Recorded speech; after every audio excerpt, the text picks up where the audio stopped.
You're listening to Last Word Radio, where you get your last word.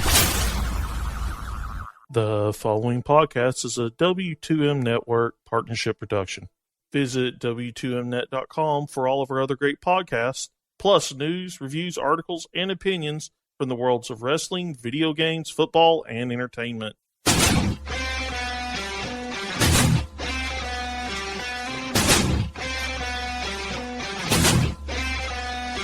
Welcome, ladies and gentlemen, to another episode of Running Wild Podcast. I'm your co-host, Rich. Alongside me, as always, my co-host, Runz. Yes, sir. So a reminder, we're brought to you in partnership with PW Ponderings, Last Word on ProWrestling.com, as well as the Wrestling to the Max Network. All right, so let's get this show on the road. So, No Mercy. Mm-hmm. What did you think overall of the pay-per-view? I thought it was solid. I really enjoyed the triple threat. I really enjoyed the really enjoyed the IC title match. I thought that was just perfect. I really don't understand why that wasn't the main event. And, you know, Dolph mentioned that on Talking Smack afterwards. Kind of called them out for it. But, you know, I didn't understand that. I liked the tag match, you know. It was a good show overall, I thought. Yeah, I mean, so I'm actually glad they shot it the way they did in a way, because it was tough with the debate on, you know, not for me personally, but for Statwife. She feels it's important for me to watch these things. So I was really excited they started the triple threat, and then Statwife really was like, you know, I'm good. I don't think I'm gonna watch. I'll find another way to watch it, which I then felt horribly guilty about. So I ended up watching a lot of the pay-per-view on my computer, basically, with the volume a little bit down, which was almost a little bit more enjoyable. I felt like I really called a really awesome Ziggler Miz match. I don't know. I mean, with the main event stuff, you know, see, it's weird. I wonder if you put Ziggler in the main event slot there, isn't it kind of guaranteed that he's going to win? I mean, when we talked about it last week, you know, I don't know. I was talking to a lot of people, even at Comic-Con, and I was standing online for the Lucha Underground panel, and people, and not just people I was talking to, but people online were talking about how Ziggler could possibly lose, and and people that seemed informed about the product, not just like random people, you know, that just, I don't know, they seem to be talking about it. I kind of felt, and I had felt that way originally. I think if you put it as the main event, then you guarantee that it's not, I don't know, that it's not going to happen. And there was literally a 0% chance that Dolph, like there was no way he was losing and leaving in that way. I mean, he was tweeting pictures saying goodbye to guys backstage. How much more real can you get? Exactly. That's how you. If he was actually leaving, he would not be doing that. He would not be posting a week before he is leaving WWE. Hey, book me at this email. Nobody does that. They post it when they're released, not 2 weeks before they're released. I need to know the guys. He's the one to get ahead of the game. Listen, when I switched jobs, before I knew I definitely had the job, I was already, you know, taking pictures of parents and posting up online. Yeah, absolutely. Because WWE wouldn't just pull you from TV. All right. Yeah, I don't really. But are you angry that it wasn't the main event? Like, yes, because why was Orton Wyatt the main event? I guess to make Bray more important. He's not important. Like it's just he's not. Listen, I haven't liked Bray Wyatt or been interested in anything he does for a very long time. Probably like, you know, longer than you have been checked out. But I think that in terms of booking the show, if you put him in the middle, literally no one is going to care at all. At least in the main event slot, it's a bit bigger. You have Harper come out. If you didn't have Harper come out, then I think it's a waste of time. You could have had Harper come out in the middle of the show. Yeah, it's not a big deal. But you had Bray win the main event and stand strong with Harper at the end of the show. I mean, I think that's... If you're trying to repair the character, doesn't that go a little bit... I mean, one of the complaints that we always had about Bray was that he would never win at the pay-per-views. And now, he main events the pay-per-view and wins it. And wins the match. And stands tall at the end. I think that's pretty good. Him winning one match does not erase 4 years of losing. That's just not a thing. But Dolph Miz was the best thing going on SmackDown. The promos, the story, everything to it was perfect. And then you have the excuse with the debate that they put the main event on first. It was perfectly set up for your second title to be the main event. And those two guys earned that spot, and Bray and Randy Orton did not earn that spot. There's no way. Dolph and Miz earned the main event. That's my biggest thing. They have been the best thing going on SmackDown, which has been the better show because of that. I don't. And afterwards, did you watch? I'm sure no. The Talking Smack afterwards. No. So Dolph was like, hey, just in case we ever get a chance like this again, I think you guys messed up by not putting us as the main event. Next time when we have a chance, something happens, then it seemed like they were a little taken back, and Shane was kind of like, oh yeah, noted, duly noted, okay.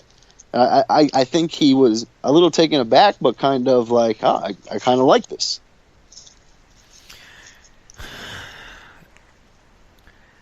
I can't disagree with you a lot here. I guess I'm just arguing, to argue. I'm not really. You were trying to find why they did it. I get it. But you asked me straight up. I want that to be. I would have picked that to be the main event if you're not going to have.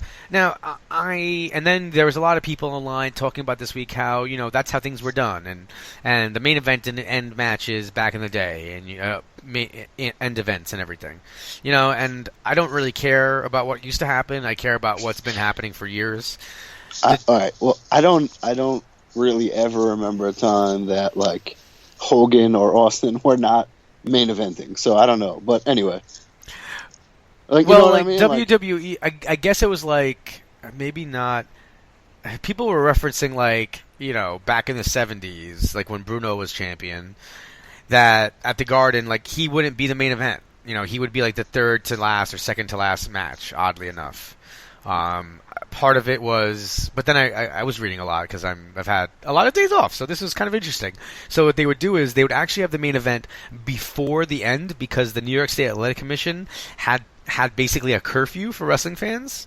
So yeah, so just in case it went over. Yeah, you don't put the match last just in case you gotta be like, yo, hurry up. So you have the main event earlier, which is kind of interesting. The truth is, I don't like any card that doesn't have the world title as the main event unless it's something crazy like Shawn versus Taker in a Hell in the Cell or something. If it's a huge thing. I didn't even mind that part. I thought it was cool that they did it, and you have your reason with the debate being on. That's a good reason. But now that you did it, why not push the IC title as important? That's.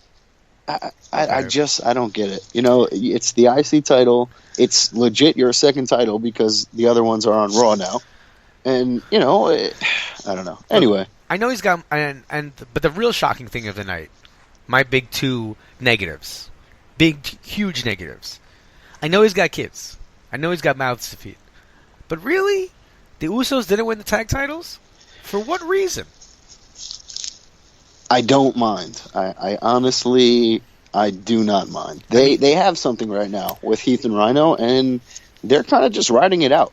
As you saw on SmackDown, they came to whoever the hell's aid they came to. Dolph maybe with the Spirit Squad. Yeah. So I was like, oh shit, this is Heath Slater is getting ridiculous pops. So hey man, run with it. Alpha versus the Usos doesn't need the titles right now because they can have their feud, then go on to the titles, whatever the case. But I'm enjoying this. I thought the Usos were going to win. We predicted them to win, And when Heath Slater and Rhino won, I was pleasantly surprised. You know, I didn't see it coming, and I was just kind of like, oh, all right, yeah, okay, this is cool. Well, and I was super swerved when Ziggler was wearing a Hype Bros shirt, and it ended up being...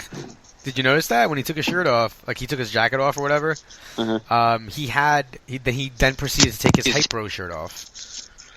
And I'm just standing there going, and then Heath and Rhino run out, and I was a little confused, if I have to be honest here. Because it was just like, I felt like they were foreshadowing that, you know, the Hype Bros were going to come out. So it was just a little odd, and then I was very upset. Let's face the facts. Everybody was excited about one thing and one thing only. The return of Kurt Hawkins. And I don't know what they're doing. I don't get... Then we didn't get the return of Kurt Hawkins. And then they said that he was going to wrestle on SmackDown, right? So then we get SmackDown, you know, and I thought they were being maybe a little cutesy on Raw, on No Mercy. And I guess I could kind of live with it. I mean, it felt very kind of the same way they brought out Fandango, which I didn't like that time. I kind of like it once, maybe even twice. I don't know. They did it with Eva Marie. You know, I think it could be funny to build heel heat, but I felt that Kurt was coming in as a face. So no, well, I mean, definitely not a face, especially with all the face the fact stuff. Like, that's very heelish. But you know, when his entrance was pretty funny. Like, it was just him saying, you know, like, whatever, the cat is afraid of Kurt Hawkins. Like, you know, just giving Kurt Hawkins facts, and then like he got to the ring, and Kurt Hawkins like Jumbotron was like, oh, well, he's probably close to the ring now, so I'll let him get to it. So, you know, it's interesting that you say that you feel he's going to be a heel, and I guess 100% is a heel. But it's so close to the, you know. He's a corny, like, guy who thinks way too highly of himself. I think of it as... See, I immediately think of the Chuck Norris stuff, and Chuck Norris is, like, you know, a god. So I felt like he was kind of going that way. So now this guy is ripping that off and using them about himself. Like, you know, like, that is a douchey move. Oh. If you had asked me for $1,000 before we just spoke about it, I would have been like, "Nah, he's 100% a face. Like, face the facts, buddy." But yeah, right. like, you know, then the whole like, "Oh, I'll see you," whatever. So then he said he was going to wrestle on SmackDown, and then I heard that a couple of the early stuff just ran too long, so they had to push it. So I mean, you know, it is what it is. So Becky's got an undisclosed injury. So I think she's like sick or something. Yeah, like they won't. I mean, I was like, I follow Meltzer as much as I can on Twitter to a certain extent. So, you know, one of the things like that I think he was mentioning was like, if it, like somebody said, hey, maybe it's an appendectomy, you know, because she's going to be back pretty quick. And he was like, you know, if it was an appendectomy though, why keep it a secret? Like, maybe it's a little bit more private than that, you know, because an appendectomy is nothing. I have no idea. I don't really. To be honest with you, I just wish her well, and if, you know, as they say she's going to be okay, I hope she's okay, and I can't wait to see her back. Like, that's... Yeah, I mean, like, I wonder if they just, like, didn't want to say she's down with the flu. Like, you know, like, that doesn't... I don't know. But whatever, like, that was a bogus picture, like, in the gown. Like, she was backstage, you know, like, watching No Mercy or SmackDown, whatever the hell that was. And then, so yeah, we have already kind of expressed our feelings on the Bray Wyatt stuff. I'm trying to think of the other matches on the card. I mean, I'm happy to see Luke Harper back. I love that guy, but like, you know, it just wasn't worthy of the main event. Listen, I don't anything. Bray Wyatt is a black hole, my brothers. And anything that gets near him, you know, I don't care about because it means nothing.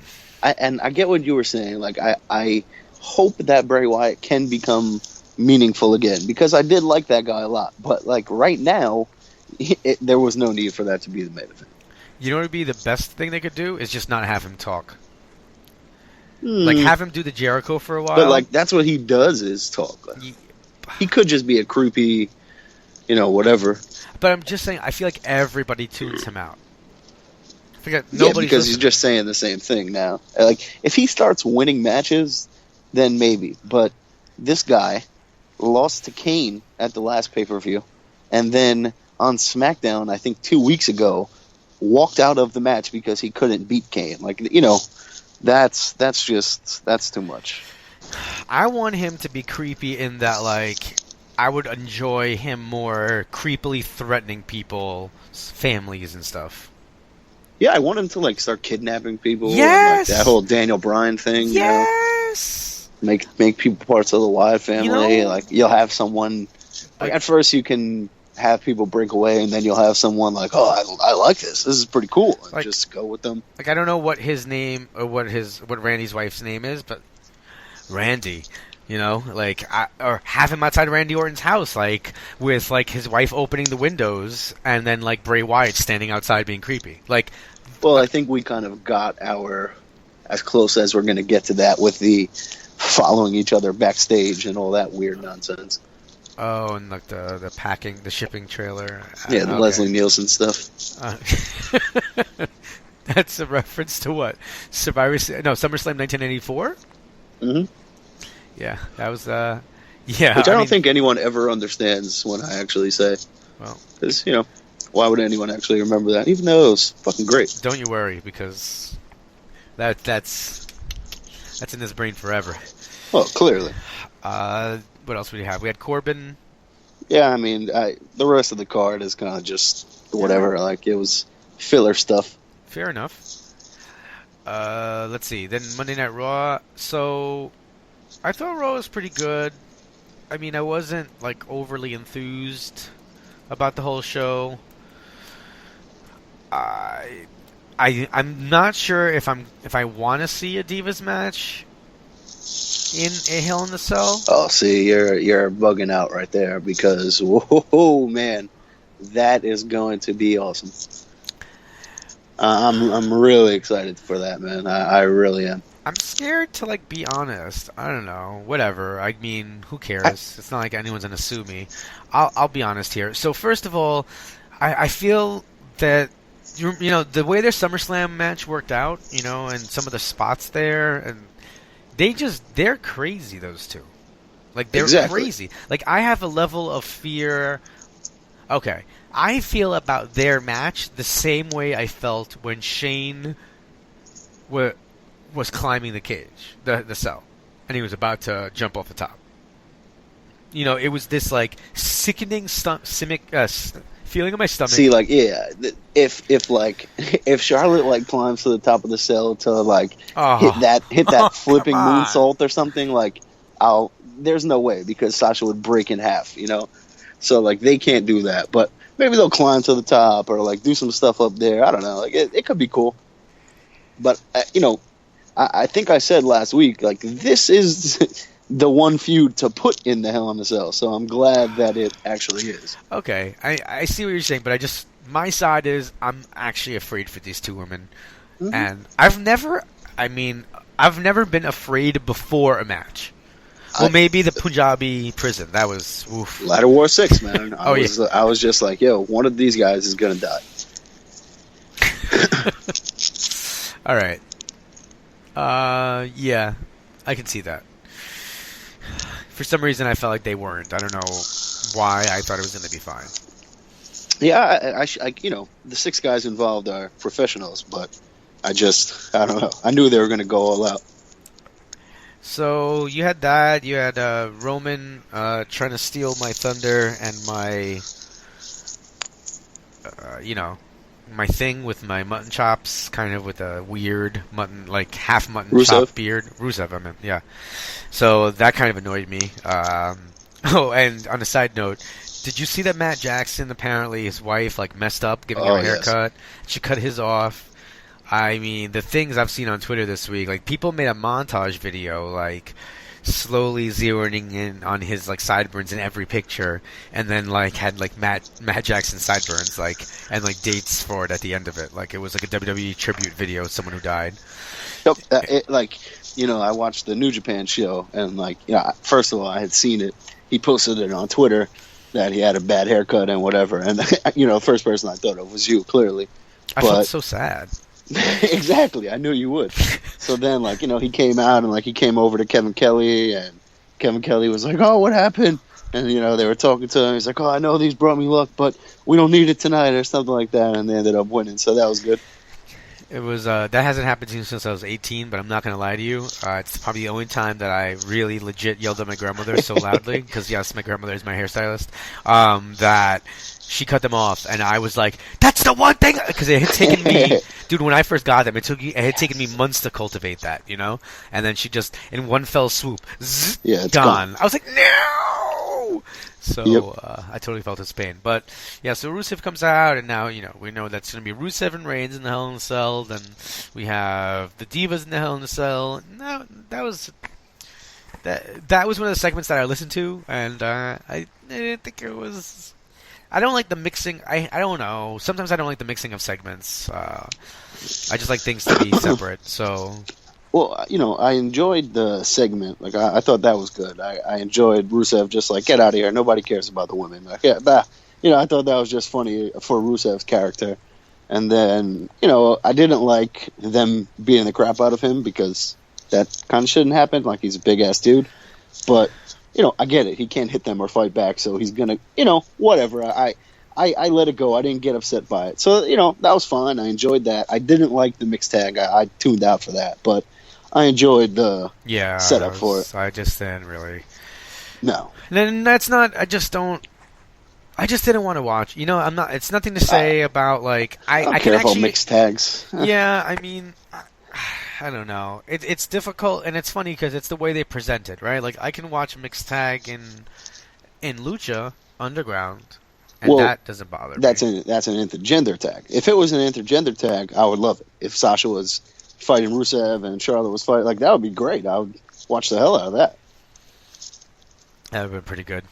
But, the WWE men are too superhero-y, to do that. The luchadors, that's just kind of what's just natural, We beat women all the time anyway. I'm not going to... let me just move on before I continue with that train of thought. So then we also had... Bayley was on, and, she had a jobber match again, so nothing really much to write home about except for the fact that Dana Brooke attacks her afterwards. Setting that up, I guess. Which I guess a pre-show, right? Yeah. Not bad. Bayley needs something to do to keep her out of the title picture right now, and beating Dana seems like a good enough idea. Yeah, why not? Go ahead. No, I'm saying, why not? Then you had Drew Gulak and Tony Nese versus Lince Dorado and Sin Cara. Now, this is going to be... Isn't this the actual... Am I crazy? Is this the actual match? Or are there just four of them that are going to be in the Dusty Classic? I don't think Sin Cara is Lindsay's partner. I think it's someone else. I'll look that up. Oh, maybe it's... what's his name? Not Sin Cara, but... Callisto? Yeah. I feel like it's something like that. I don't think so either. But yeah, I really enjoy seeing Nese and Gulak. It's cool that they're a team. It's cool that they're in the Dusty Classic. I like that they got some backstage mic time. They look good. I like their little heel gimmick. Hey, it's working, man. Well, you know who I wanted to see win this match, and I was very happy to see him win. I couldn't believe they did. My boy Lince Dorado. Got to hang out with him in an American Legion basement. That sounds weirder than it is. But it's just real cool. He's a hard worker, and I felt like he didn't get a lot of shine in the Cruiserweight Classic, and rightly so. He just the way the brackets lined up and everything. What the? Tommy is already out with an injury? Yeah, that's breaking news. Hideo Itami is out with an injury. It seems that somebody, I can't remember the guy's name because he's random, may have hurt Itami's back on a botched power slam. Jeez. So now TJ Perkins is Ibushi's teammate. Really? It's Mustafa Ali and Lince Dorado. Yeah, I knew it wasn't anyone. Oh, it's Mustafa Ali. Oh, Prince Ali. Yeah. All right. Nice. Yeah, that's... All right. Okay. Well, I hope they go far. I like both of those guys actually. So, it was a nice way to see the cruiserweights there, and then you also. Am I crazy that you had the whole T.J. Perkins, Brian Kendrick backstage where he called him like a greasy Jack Sparrow, which is yeah, I Jack enjoyed Sparrow that like segment. in those movies, he he doesn't shower, he's a drunk, he's dirty. So to imply that Kendrick's an even dirtier version of Jack Sparrow is very effective for me. And I liked that Kendrick was like, "Yeah, man, I'm sorry about that," and then goes to kick him in the face, and TJ was ready. So I just hope that doesn't mean that Kendrick's gonna win. I mean, I feel like it's kind of been going that way. Like I said, I thought it was going to happen the last time, but, I guess we'll see what happens this time. True. So then you had this whole kind of segment with Kevin Owens and Jericho and Seth Rollins, and in the end, there was a match made, or the match later in the night, Jericho versus Rollins, and the winner, if Jericho won, he would be added to the match at what is this next one called? Hell in a Cell. Oh yeah, there we go. Sorry. So I thought, and I really thought going into that match that they were going to have Jericho win. Really? Because I thought it would add intrigue. Like I thought you could have, and maybe it's still going to happen, but because the pay-per-view cycle is so short, I don't know. But I could have seen it like he's added, and at first I wanted them to fight, like leading right before the pay-per-view. Like initially say this is good for this is good, and then argue. But then at the event they don't argue. Like Jericho and Owens just team up and pin Rollins, and that's it. Yeah, I mean, you could always go down that road of the just, and then Jericho goes for the cover and Owens throws him off, and what are you doing? But I'm glad they kept it separate for now. Like they keep teasing it every now and then, so that's fine. They can keep doing that for a little while longer and have them split or whatever happens. Why can't they? Even though I don't know who becomes the good guy in that situation. I just want them to be friends. Like you know what? Like, wrestling. I've seen enough friends break up wrestling. I just want two guys to be friends forever. I don't understand what impossible. The problem with that is. This podcast would have been over like 8 months ago if there was WWE booking. All right, listen, guys. You guys are going. It's a good thing going, okay? But if we split you guys, we get double the viewers. All right, so 2 shows. Like, I'm not doing that. All right. Then I guess we're getting a setup for Enzo and Cass versus the Club. Yeah, that seems to be where it's going, which is fine with me. I didn't really know. I don't know how I didn't really see this one coming. Like I just kind of looked past it, I guess. They both needed something to do, so that's perfectly fine with me. I'll enjoy it, but I don't know if that bodes well for the Club, because what are they going to do? Just lose again? Bottle for the bub. I don't know what to do with them. And I was actually more confused that Bo Dallas and Curtis Axel were so upset that they demanded to have opponents. And apparently we have a new tag team. Did you get that feeling? Of who? Sami Zayn and Neville? Well, like they teamed a bunch of times before, and then they kind of just like they teamed versus the Dudleys at SummerSlam, on the pre-show. So like they're a thrown together team every now and then. Oh, they have nothing to do. Let's just put them together. I thought the Dudleys... Oh, never mind. It was Owen. Okay. All right, yeah, you're right. I mean, Sami Zayn, I don't know what to say. Maybe I shouldn't even comment here. Like, I don't want him teaming with Neville. I don't want him being in a random tag team on Raw. That's not going to do anything when you have teams like the Club who need to be pushed anyway. I don't like them together. I don't think they're, the same kind of people. I don't know. I just don't like them as a tag team. It's not that they don't work well together. I just don't like their look together. I don't buy it yet. Maybe I need a name like Zevil or Nain. I don't know. Ugh. God, I hope not. But yeah, I mean, I get what you're saying. They're not like superstars. They don't look alike or act alike in any way. Insane Arrow, as I called them in my WWE universe. Jeez. Come on, Insane Arrow. Let's go, WWE. Put it on a shirt. Let's go. I'll buy it.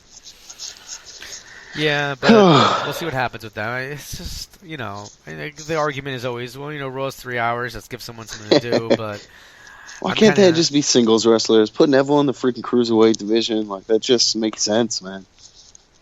Because his ears make him weigh a little bit. He's like 250. I mean, they added Sin Cara to the cruiserweight. You might as well. Like, what are we doing? Can we get Kalisto there, please? Like, let's roll with this. Do you even want to talk about R-Truth? Like, they came back from commercial during his entrance, right? Like, during the entrance, which is weird. And then they had the singing along, like, in the middle of the entrance. And I'm just like, this... I didn't even know that's what you were talking about. I thought you were talking about in the back, I think with The Miz, maybe, or Jericho, or, like, with the payday. Like, my bad. That's not me. That was just great. Okay, just that was good. Great stuff. I don't like this whole... I don't care about Titus O'Neil. No. I cared about him more before. Where's Darren Young? Am I, like, crazy? What's going on? They just stopped. So Darren Young's gone, though, now because of that? And then instead you're pushing Titus for him to lose? Yep, why not? So what, he turns heel? Is that what you need? You need him to turn heel? You could have had him turn heel on Darren Young. He basically was. Yeah, I mean, I think that was what they were going for. And they just kind of, I guess they're like, okay, this Darren Young thing, not working for us, so let's just get rid of this. And then I guess we have this slow progression of Braun Strowman. Last week he's complaining that his competition's not enough. So then this week he gets 2 guys. And then he's like, hey, Mick, I don't think you got the message. I don't need more jobbers. I need somebody who's good. Yeah, I thought that was perfectly fine. I like both of those segments in the past 2 weeks. I hope it's coming to a boiling point very soon. This is either going to be he just attacks someone, or Mick Foley gives him a real opponent, and then we go from there. So I like Braun Strowman. I'm intrigued by the angle. I've been enjoying it so far, so I'm not going to turn on it now. I feel like somebody massive. Like, I want to see somebody huge take. That's what I was just wondering. Like, what if he's like, okay, you want some real competition? Sure, no problem. And then he loses. But, like, that would be bad. Oh, no. I don't mean, like, I don't think he should lose. I just think that yeah. I was just saying, like, that's what I was just thinking when, I was talking. But, yeah, I could see the very easy Mark Henry or the Big Show, one of those guys, jumping out here. But so then we got all right, we're going to skip over we talked about the mixed tag match. Heyman comes out to remind you that you should go buy WWE 2K17 and lays down the gauntlet for a challenge against a 48-year-old man by the Beast Incarnate. So, it's not just, I don't think it's just promo. I think it's actually going to happen.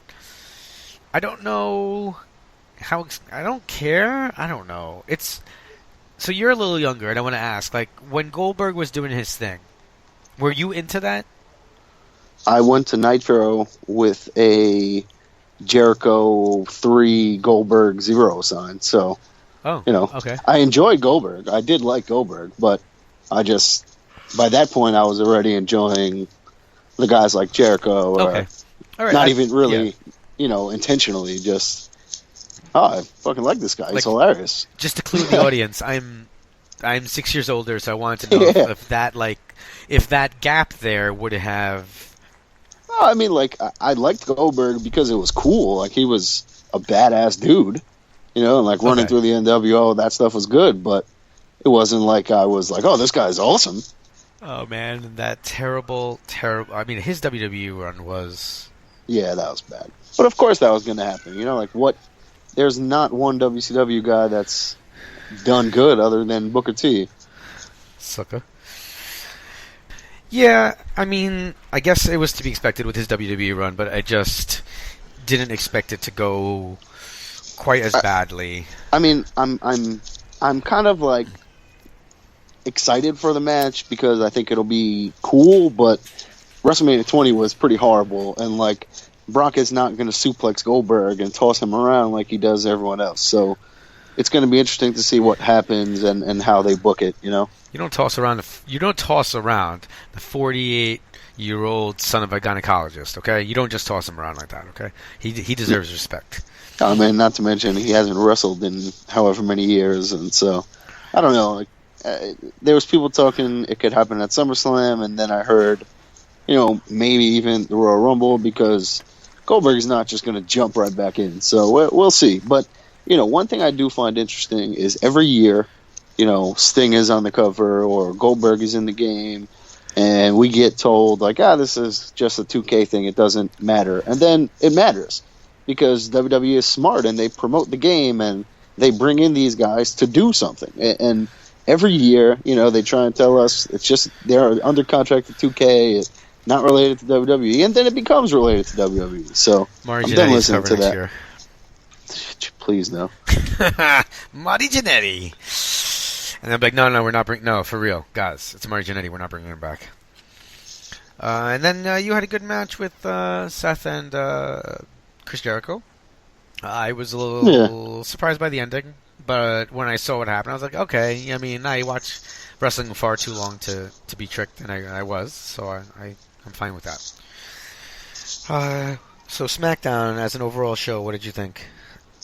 I enjoyed it as usual. I thought it wasn't quite as good as it has been, but I still enjoyed, you know, pretty much the entire show. Yeah, I mean, I didn't like this show as much as I have in the last couple of weeks. Yeah, definitely. You know, I think Raw was actually a little bit better this week. Yeah, if Raw was 2 hours, then it would have been very good. So you had Ziggler and the Spirit Squad came out again. I didn't think they were going to. That was. I mean, the other guy, whatever. But if you don't, just sign Kenny, man. Just give that dude another chance. He's like 28 now. Just give him a shot. You know, he was 19. He was supposed to be like the next big thing. Like, just fuck it. Let him stay now. I don't care. I'm enjoying. I like the Spirit Squad is back. I'm enjoying their little run every couple of weeks. You know, it's been entertaining. I've said for a while. I liked Dolph Ziggler when he was walking around introducing himself backstage. I thought it was hilarious. So to see that and to see the Spirit Squad, it's nostalgic. Which is kind of crazy. I did like Mauro Ranallo screaming, "Oh my God, he killed Kenny!" Yeah, that was good. He makes references that I don't expect him to make, so I think that's kind of funny. Then you had what's it called? There's gonna be Raw. They're challenging Raw so I guess Raw Survivor Series is gonna become like Battleground. Right? Or Survivor Series will be Survivor Series, but yeah, I get what you're saying. Yeah, because they're saying 3 traditional Survivor Series matches. Yeah, it's just straight Raw versus SmackDown, basically. Yeah. Which, it'll be interesting to see what they do with the champions, because I wouldn't mind seeing, I enjoy seeing the Survivor, because, we grew up with the real Survivor Series. So, I enjoy seeing when Rollins and Owens are on the same team and they got to work together, and then they have that moment where it backfires, and we go. I really enjoy that stuff. So it'll be really interesting to see. I guess SmackDown could be 5 good guy tag teams, or whatever. The 5 face women of SmackDown and the heels on Raw, but one of them could be set up that way, but. I think for the most part, we're going to get some good interactions and some rivals being forced to team together, that sort of thing. I actually like it the way you're talking about better heel versus face, but I don't want every match to be, this contentious Raw versus SmackDown. Yeah, exactly. One of them has to be heels versus face, but I don't know which show has 5 of each. Like that. Like you can't do it with the women because you need Bayley and Sasha. You can't do it with the tag teams because you need New Day and Alpha. You can't do it with the men because you need AJ and Owens probably. So what do you do? Yeah, you kind of have to just mix and match. Well, listen, man, we have plenty of time before the next pay-per-view. Oh, wait, what? That's definitely true. We have do, Hell in a right? Cell in 2 weeks. Oh, Hell in a Cell in 2 weeks. But after that, I think they should. You know what? I think the WWE should make everyone's life easier and put Survivor Series back on Thursday of Thanksgiving, so that everybody watches it. Because that'll happen. That part of my childhood was fantastic. There was nothing like begging my father, who was like, they don't even have that here. Like we were at my aunt's house, and it's just at my his aunt's house, and they're just we can't order that. We don't even know what you're talking about. And I was like, but come on, we need this. So then you had Carmella versus Naomi. And they keep kind of showing how Carmella's just been attacking Nikki Bella. Naomi picks up the win while Carmella's distracted. Not a bad match. Naomi beat Bliss at the pay-per-view, and then she got the win on Carmella, so definitely pushing her a little bit, which is, it's cool to see. It's about time she's gotten pushed. Yeah, I mean, she, when they say, she's the best athlete, the women's athlete, blah, blah, blah, sometimes that stuff can sound like manufactured or whatever the case, but then you watch her wrestle and you watch some of the other ones, it's like, Jesus, yeah, she really is. Oh, she's just the most naturally athletic woman that they have.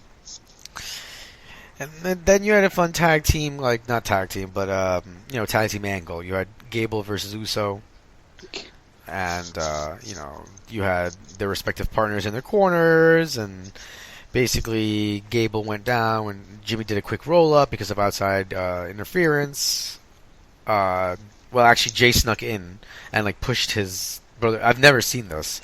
Pushed him down with, his feet. Mm-hmm. Yeah, that was cool. Pin. So that was new and different, and I enjoyed that. Then you had the Hype Bros backstage, and I liked that at one point Mojo turns around, they see the Ascension, and he was like, "Yo, have they been there?" Which is funny because how long have you guys been here? They weren't really in the shot, whatever, but he was clearly looking to his left, and then getting changed a minute ago. Yeah.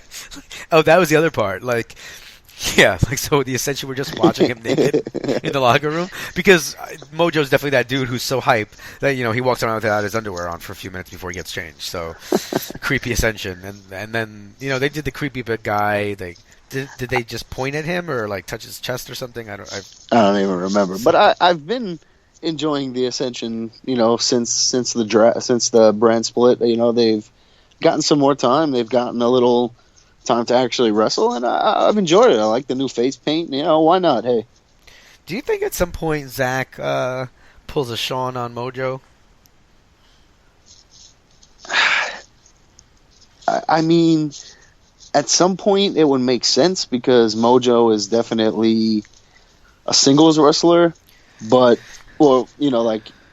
he's a big guy, so they can push him in many different ways. But I guess why not? I don't think Zack Ryder actually likes him in real life, so I don't think it would be too much of a stretch for them to just have that kind of yo, we're too different. Get away from me. I don't like you.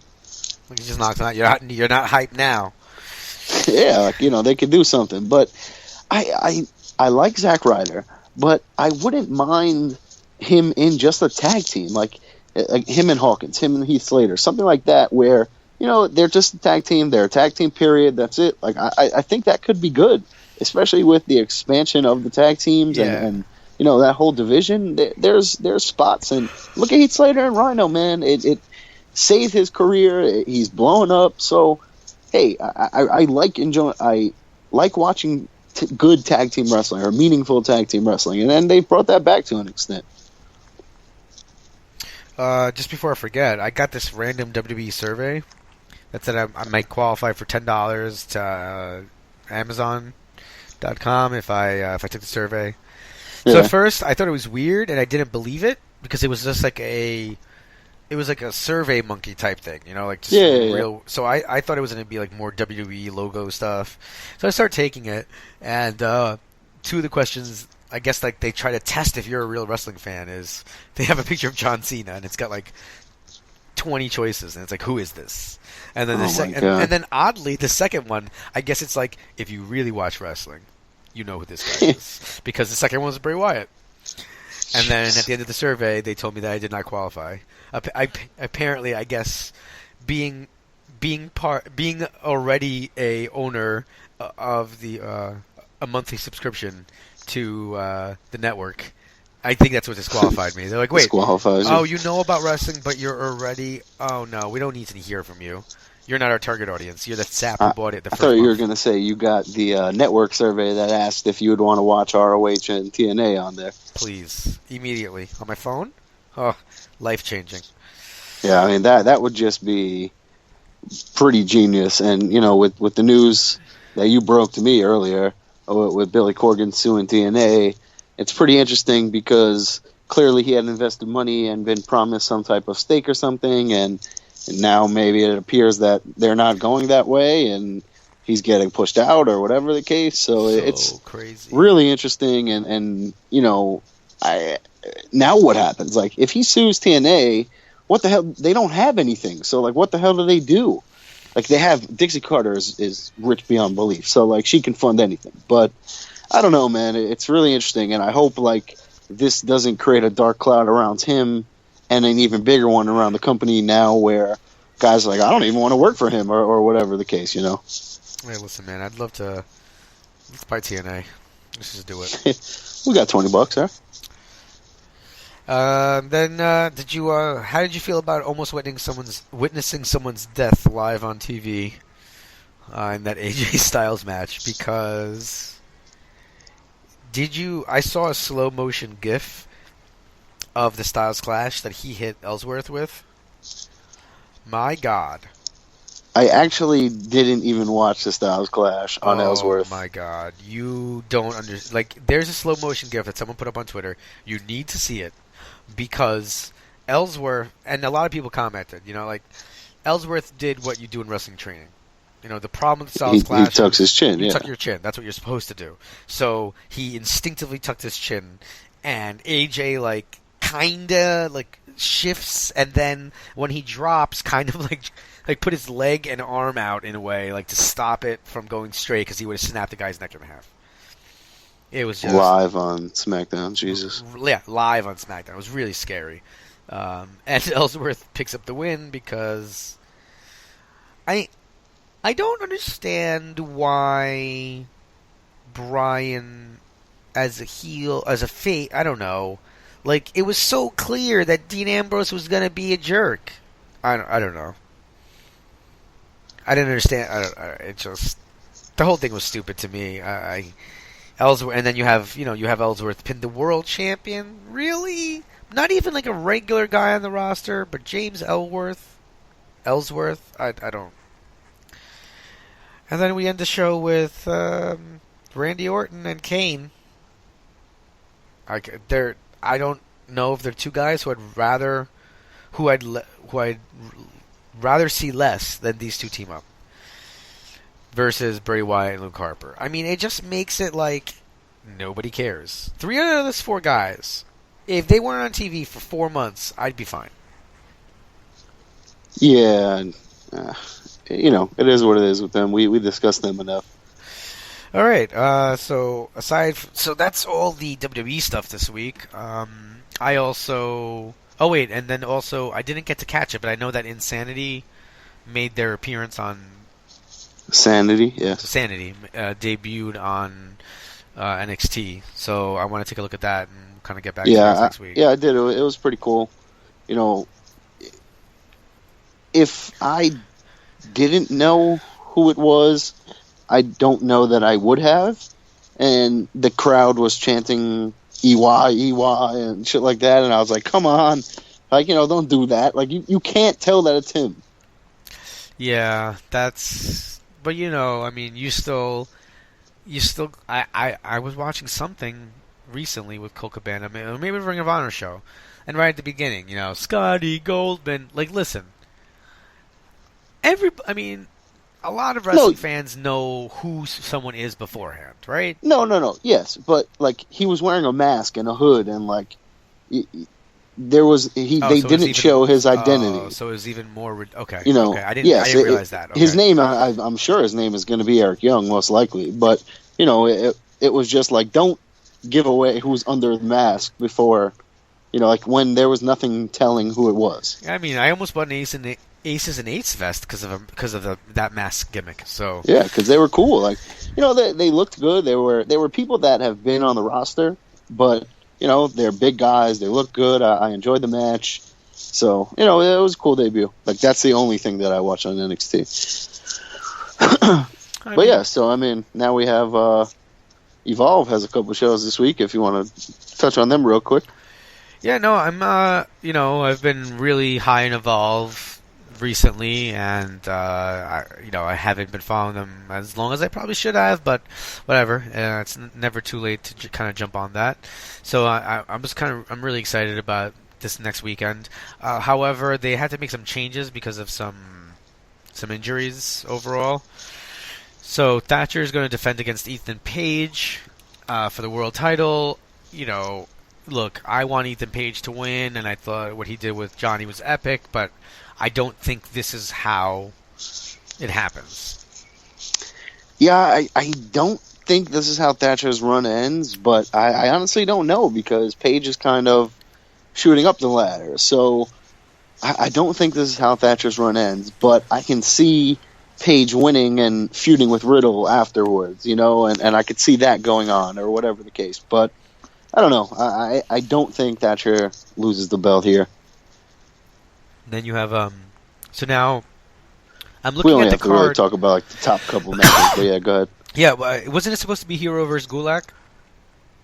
It is Hero versus Gulak. I thought they said that Gulak couldn't wrestle or something because he was hurt. Galloway. Galloway. My apologies. Yes, so that's yeah, it's why supposed to be Riddle against Galloway, That's what but it it's is. Riddle against Galloway's mystery opponent. these damn Drews. I can't handle it when there's two guys with the same name. So we don't know who the mystery opponent is. He promised someone big. Who knows? It's not going to be Dustin because It's not going to be Dustin because he's already wrestling. Fred Yehi. It's not going to be anyone on the card. So who knows? Is it going to be like an EC3 or someone like that? I heard EC3 was done with them a while back, but now with the whole TNA situation, really, who knows? So that should be good. I don't see Darby Allin is supposed to be in attendance. So I kind of want to. They do a really good job with those mini documentaries. I think all of them are really good. So I saw Darby Allin's, and I mean I loved his story the weekend of 68 and 69. So I hope that they continue to build off of that. I think he's got a nice following there. I didn't even actually see that one. I gotta check that out. Oh yeah, no, it's really good. Like he's talking about, it kind of follows him around and how important it was to get the contract. I mean, it's basic stuff, but I just thought he delivered it very well. Then you have the next night, you have the Thatcher versus Gulak. Yeah, which whatever. It's a non-title match, so fight to the finish. I don't know if that's a different rule. Just probably like a last man standing type thing. Then you have what's being labeled as a bonus main event. There's only one main event, but Chris Hero versus Riddle, so that should be excellent. I mean, Riddle's got to go over here, I feel.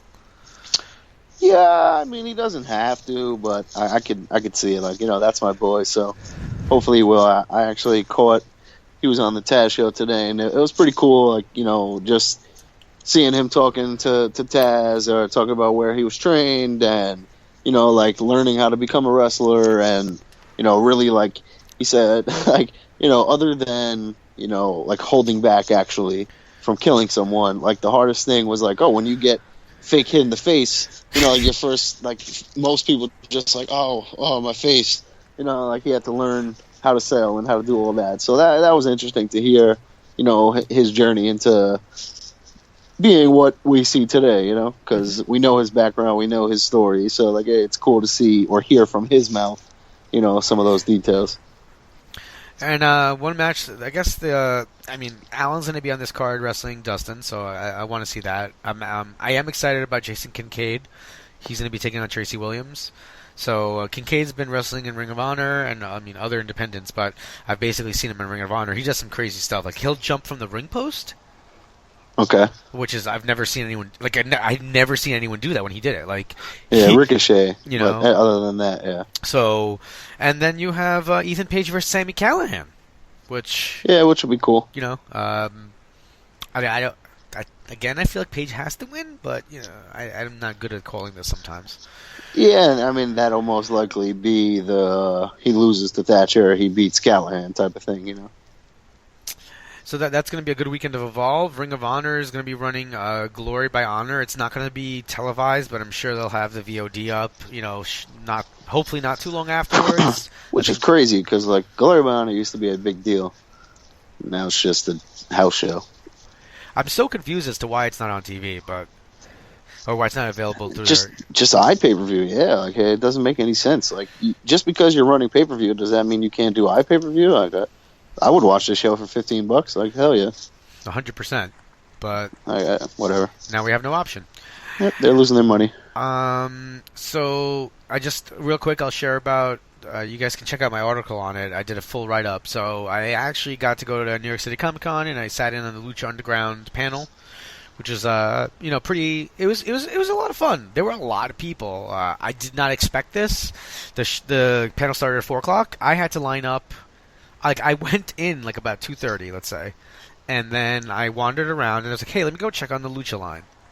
And I knew there'd be 20 people who were crazy, I got down there and there were already 150 people in front of me at 3:05. Yeah. So I stood on line the whole time. It was really good. It was moderated by Sam Roberts. You had Taya there. You had Katrina, you had Ivelisse, you had Marty Elias, the referee, and you had Rey Mysterio Jr., along with some of their producers and this kind of one of their investors that was there. So it was pretty cool. The biggest news to come out of it is really just that they're going to be touring next year in select cities. So they said. Oh yeah, what I read on it, he said, we don't want to tour, we don't want to be he didn't mention it by name, but basically TNA where you blow up too fast and someone yelled at it and he goes, I don't no we're not saying that, we're not saying that. Well, they said that that's why they hadn't done it really, and that next year they're not going to just go on tour indiscriminately. They're going to pick the cities very carefully, and then they commented that it's not just we're not just going to the Barclays Center, we have to move our that's a television studio where we shoot it. So we have to we have to find a place where we can reconstruct basically our television studio. So, it'll be interesting just to see how that turns out. I'm looking forward, and it was a really fun time. Yeah. All right, the last part of our show, unless you have something else, I want to intro our special interview. No, yeah, go ahead. I figured, never mind, go ahead.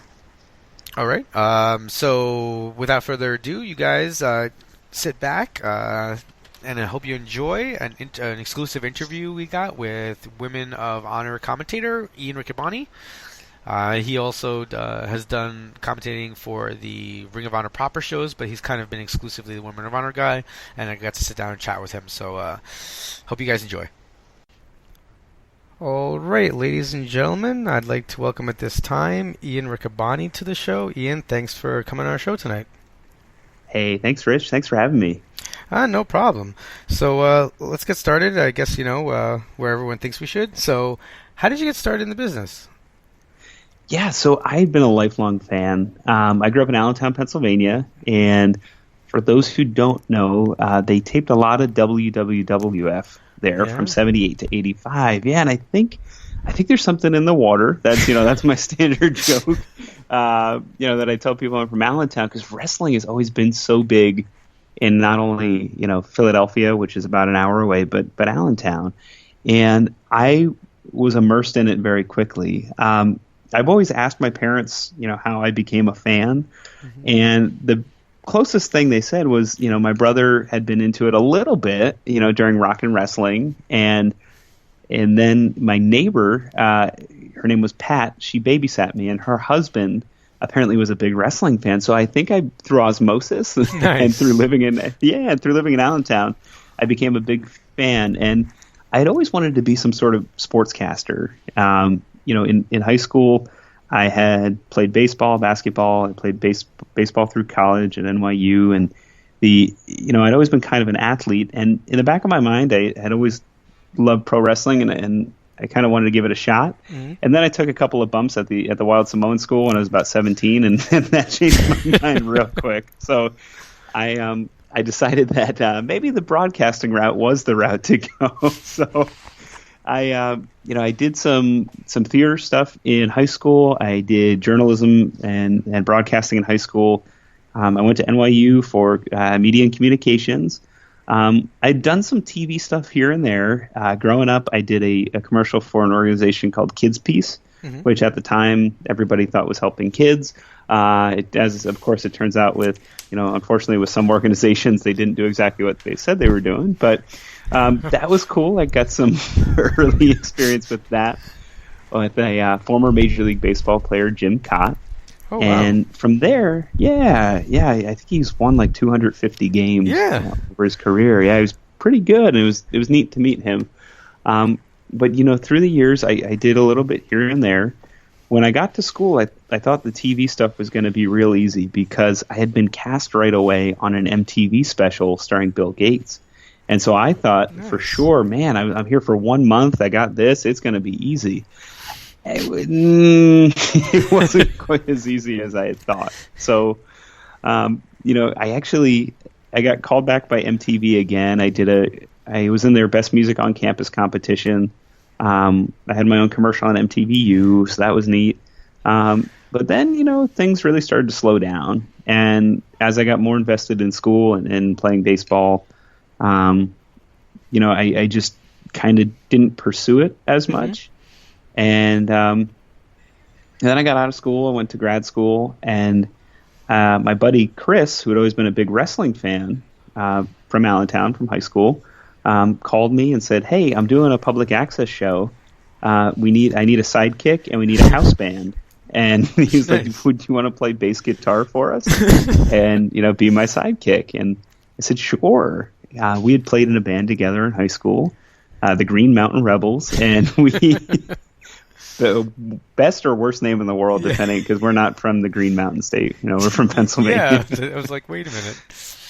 Yeah, so we got the name because we had pulled up to a gas station in the middle of nowhere, Pennsylvania, late at night when we were goofing around as teenagers, and we saw this big beat-up pickup truck with the Confederate flag out in front of a gas station that had a big Green Mountain coffee thing.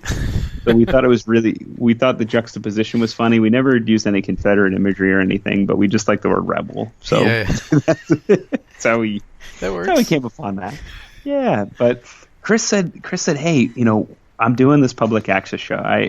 Because he had been an intern on Conan O'Brien and on Saturday Night Live, and the feedback he was getting as someone who was pursuing stand-up comedy was, go out and make a name for yourself, go out and make content, and go out and try and hone your craft. So the quickest way for him to do that, this was right as podcasts were starting to be a thing in like 2009 or 2010. So like podcasts, there have been a few early adopters in like 2005, but then that second big wave kind of came in 2009. So it wasn't really on his radar. So he had this public access show, and we were doing fun stuff and having a good time, and then we did a wrestling episode, and I thought, well, this is interesting. Yeah, and we went to the Wild Samoan school, and he had taken me there a couple years ago, before that, to bump around for a project he did in college. He was a little bit older than I was, and we'd done the show, and he actually had a match for the show against a guy named Matt Walsh, who was briefly in developmental in WWE. And they brought a couple of guys along to help out. set up the ring and everything. One of them was Mr. Touchdown, Mark Angelo Selly from Chikara. Yeah, then one of them was Kakoa the Flying Hawaiian, who's had some success. He had a WWE match. Yeah, and then the third person that I remember is the current reigning and defending ROH World Champion Adam Cole. That's amazing. So yeah, it's kind of incredible. And he'd introduced himself, and you meet people, and I was excited. I was a wrestling fan, and I wanted to support local guys, and I knew Kako was from Easton. I knew Mark was local. I knew Adam was kind of local, so that was cool. And then Chris had his match, and man, I didn't think anything of it. And the show lasted like 10 episodes, and then from there, I got involved in a website, PhilliesNation.com, where I was writing about the Phillies. And we were producing these web videos that actually had pretty decent production value. Mm-hmm. And so I had said to Pat Gallen, who is now on CBS 3 as the sports anchor, I said, hey, we could probably get these videos on public access. Do you think we can stretch it to 22 minutes? And he said, yeah, let's give it a shot. So we got the show on public access. After little before the season ended, we came to an agreement with Comcast for it to be original content on Comcast Sportsnet. It's amazing. And next thing I know, I'm on Comcast Sportsnet with a Phillies TV show that I'm helping write and doing segments for and whatnot. So I promise there's an end to the story on how I got involved in wrestling. Here comes the thrilling finale. We were doing the show, and my beat had become interviewing famous Phillies fans. So folks who were Phillies fans that were famous. Mm-hmm. We'd interviewed Mark Summers, Tony Luke, the cheesesteak guy. And next on tap was the Blue Meanie, WWE, ECW. Oh, man. That's amazing. Yeah. So, and I was, putting together all these interviews myself. I was calling these folks, hitting them up on Twitter. Twitter, even in 2012 and 2013, was still kind of the Wild West. Yeah. Like, I think I signed up in 2009.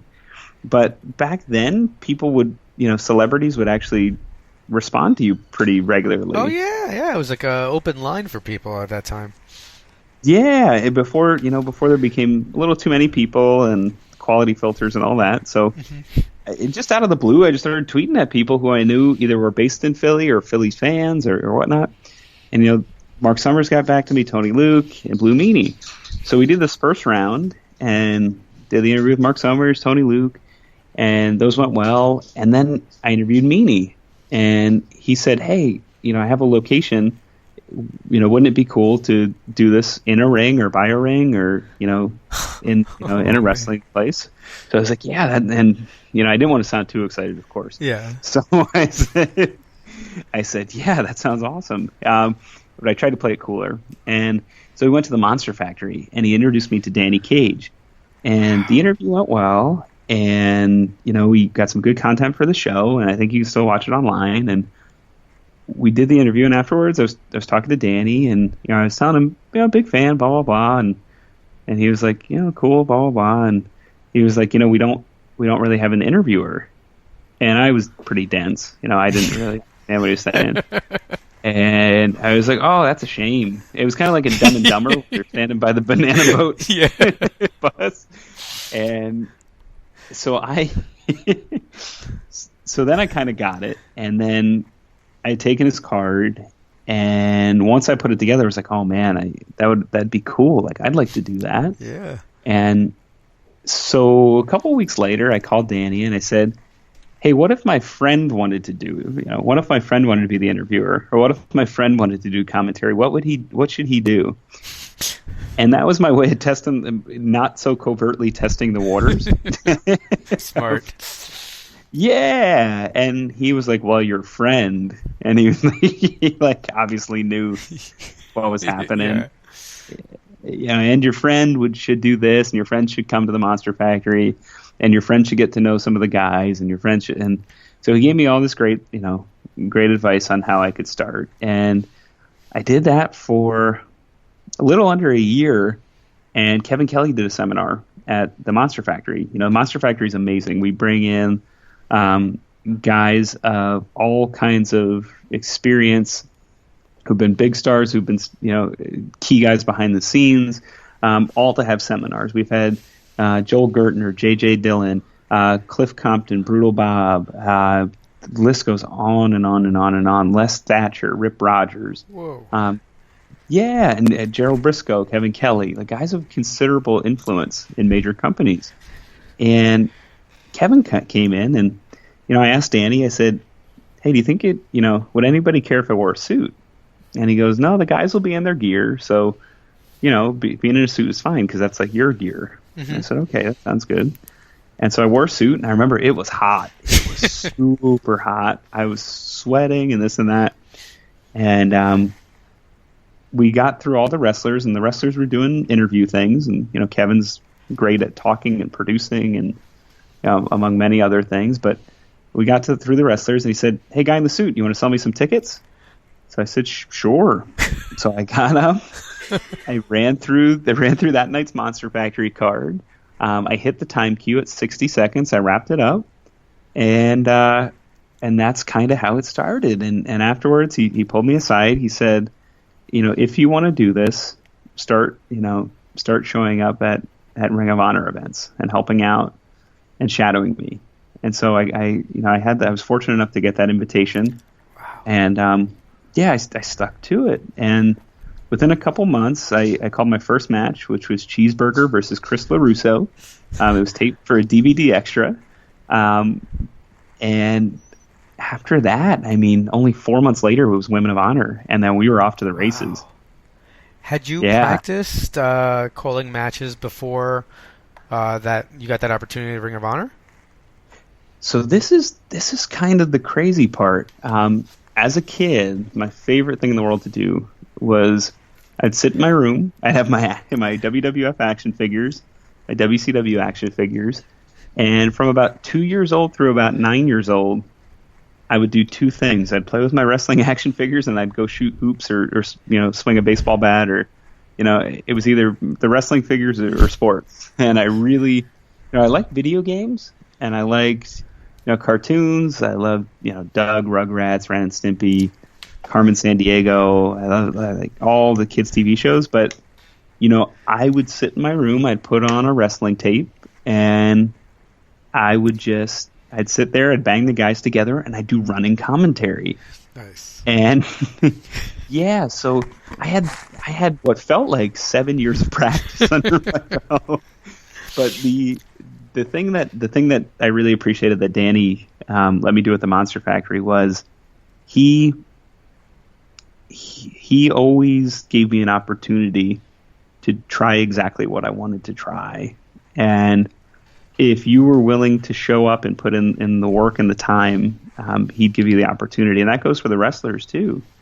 And so Danny gave me an opportunity to call some matches. And I hadn't called any matches until maybe the second or third event at the Monster Factory. And then we went back through the back catalog and started calling all the stuff he had taped, which was a good experience too. Where I lucked out is when I met Kevin had asked something along the lines of, do you call matches? And I had started doing that quite a bit for Monster Factory, so I said yes. Mm-hmm. And Kevin was amazingly gracious and as a mentor then, and he still does this for me now, and he provided me some great feedback. And looking back on the matches that I called and that I sent to him, there's certainly things that I would do much differently. Mm-hmm. But for him to have the patience to kind of tell me what I didn't know, because the old expression, you don't know what you don't know. Well, it was true. And so along the way, he was patient and helpful. And so I had called probably, I would say, between 150 and 200 individual matches, probably like 10 to 15 cards worth of matches before I got my first shot with Ring of Honor. Were you calling these alone, or did you have a color guy, or were you the color guy? Yeah, so I was actually calling all the Monster Factory stuff alone. It was kind of intimidating, and my first instinct was to talk to fill time, and I really had to fill the dead air and the awkward, and something I might have perceived as awkward. And I'm still, something I still work on is, getting the rhythm of the match and commentating with the rhythm of the match. And, putting it into different gears, as some folks call it, if the match starts to heat up, if they start, if it's Jay Briscoe and Roderick Strong and Jay's throwing bows and Roddy's coming back right at him with forearms, and, that's when you start to feel it. And that's the one jump that, I'm still working on, but that's, I think, my biggest improvement over the last year is just starting to kind of just let it go, let the nerves go, and just start to feel it. But yeah, it's been, I was doing it alone, and it's tough to learn that when you don't have somebody with you. But I'll tell you what, the biggest jump I made, I started calling matches with a guy named Matt Ryan, and he helped a lot. And then I called a couple matches in Dayton with Kevin at Glory by Honor last year. And I learned so much in 6 matches that it's one of those things where you got to get on the bicycle and fall, and then you kind of figure out how to not fall off the bicycle, and then you start to figure out how to go faster on the bicycle and how to start doing tricks and wheelies and stuff like that. So I'm not at the wheelie stage yet, but I feel like I can start and stop the bicycle and get me home safely and have somebody ride along with me. And so it's been so much fun because, with Kevin that one night, I learned so much from that, and then getting to call a number of events with Mr. Wrestling 3 and then with BJ Whitmer. So it's been quite an experience. And someone that's really talented, really under the radar as a commentator is Veda Scott. And her and I, for some reason, have an excellent chemistry. And we've mentioned this on one of the live events. Your parents played together, right? Yeah. So our parents, we only found this out maybe mid-2015, where our dads used to play guitar together growing up. And so it's kind of strange, but our dads were really good friends growing up. So, I guess it kind of makes sense. We're both, we both have the Lehigh Valley kind of blood running through our veins, I guess. So, the Lehigh Valley heritage. So, do you find it difficult because since you're calling for Women of Honor matches mostly, you're not getting like say 7 or 8 matches a night. You're getting a limited amount of time during the card, and it's always at the beginning of a card normally, except for the Women of Honor kind of event that you guys had that was separate. Right. So do you find it difficult to do that, to get into a flow again? That's a great question. And at first, yes, only because I was so inexperienced. Mm-hmm. And it's in a really, between Kevin and Steve and BJ and our production team, they've gone out of their way to help me improve and help me get better. And they've put a lot of their own time and their own energy into that. The tricky part is when you're in that stage where, and you see this a lot, you see this with professional sports a lot. You see somebody that may have potential, but the only way to know for sure is to kind of throw them into the deep end. Mm-hmm. And, I'm a big Phillies fan, so I always use the Dominic Brown analogy, where Dominic Brown, for the first 2 years, he got called up, sent down. And, I think that was tricky for him to get a flow of things. And, he had that one really good month. He became an all-star and once he got some consistent playing time. But I think I was so green in the beginning for sure. And then, I started to get more opportunities. We started to have more women's matches, which was great. We had more Women of Honor matches. And it helped, too, that just being around a lot of the guys and women, I just got, more physically comfortable. Like I got used to seeing folks in the locker room. Because, it's weird because when you start a new job and you start a new day job, you have to get acclimated to all the folks around you.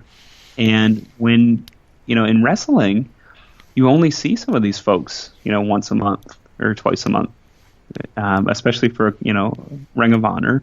Right now, we're running sometimes 4 or 5 times a month, but, in 2015 in the summer, and 2014 in the summer when I started, in the summer it's a little bit slower, so you don't get to know people as quickly. So there's all these extra elements of being nervous, being new.